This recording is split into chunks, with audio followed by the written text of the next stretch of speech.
বৃহস্পতিবারে শুভ দুপুর। আজ কি রান্না করেছি তোমাদের দেখিয়ে নিই। ভাত, আচ্ছা এই এঁচোড় শেষ হয়ে যাচ্ছে, এঁচোড় দিয়ে সর্ষে ডাঁটাটা দিয়ে মটর ডাল।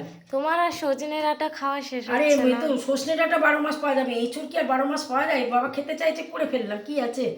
আচ্ছা এই যে নতুন যে বেগুনগুলো উঠছে, বেগুন ভর্তা চিংড়ি মাছ দিয়ে।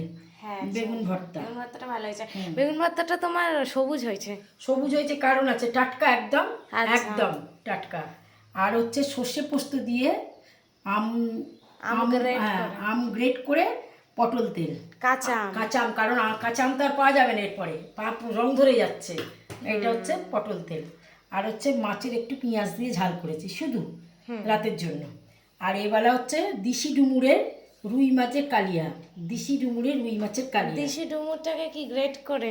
না, দিশি ডুমুর সিদ্ধ করে নিয়ে অল্প একটু চটকে নিয়েছি, নাবিয়ে জল ফেলে দিয়ে একটু চটকে নিয়ে তখন ওই রুই মাছ ভেজে জিরে তেজপাতা শুকনো লঙ্কা ফোড়ন দিয়েছি, একটু লঙ্কার গুঁড়ো একটু জিরের গুঁড়ো সবই করেছি।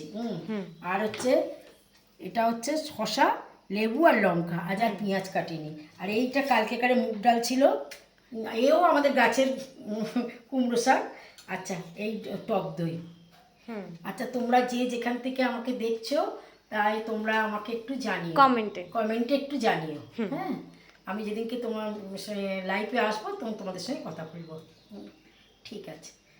আমার রান্না বান্না কথাবার্তা যদি ভালো লেগে থাকে তাহলে একটা লাইক করে দেবে, একটা সাবস্ক্রাইব করে দেবে। নমস্কার।